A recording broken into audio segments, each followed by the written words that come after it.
4 মাস আগের মার্কিন ইসরায়েলি হামলায় শুধু ইরানের সর্বোচ্চ নেতাই নয়, দেশটির সামরিক ও রাজনৈতিক নেতাদের বড় একটি অংশ প্রাণ হারান। শূন্যতা তৈরি হয় নেতৃত্বে। অনেকের ধারণা ছিল এই আঘাতের পর ইসলামী প্রজাতন্ত্র টিকিয়ে রাখা কঠিন হয়ে পড়বে তেহরানের জন্য। কিন্তু যুদ্ধ নিষেধাজ্ঞা ও আন্তর্জাতিক চাপের মধ্যেও রাষ্ট্রীয় কাঠামো অক্ষুণ্ণ রেখে নতুন নেতৃত্ব গড়ে তুলেছে ইরান। পুরো এক নতুন প্রজন্ম এখন ক্ষমতায়। তাদের একটি খুব স্পষ্ট লক্ষ্য রয়েছে। তারা যুদ্ধ সামলেছে এবং এখন তারা শান্তি প্রক্রিয়াও সামলাতে যাচ্ছে। বিশ্লেষকদের মতে নতুন নেতৃত্বের সবচেয়ে বড় পার্থক্য হলো তারা সরাসরি যুদ্ধের অভিজ্ঞতা নিয়ে ক্ষমতায় এসেছেন। তাই তাদের অগ্রাধিকার এখন একদিকে নিরাপত্তা জোরদার করা, অন্যদিকে যুদ্ধবিরতির মধ্যেই কূটনৈতিক অবস্থান শক্তিশালী করা।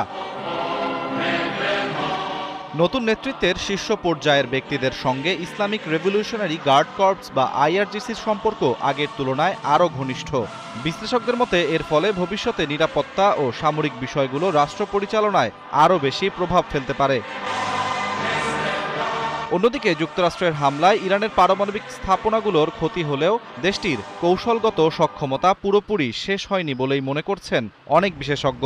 বিশেষ করে হরমুজ প্রণালীকে কেন্দ্র করে তেহরানের প্রভাব এখনও আন্তর্জাতিক রাজনীতিতে বড় চাপ।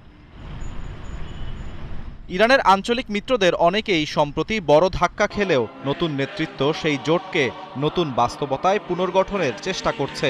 একই সঙ্গে কূটনৈতিক আলোচনার পথও খোলা রাখছে তেহরান।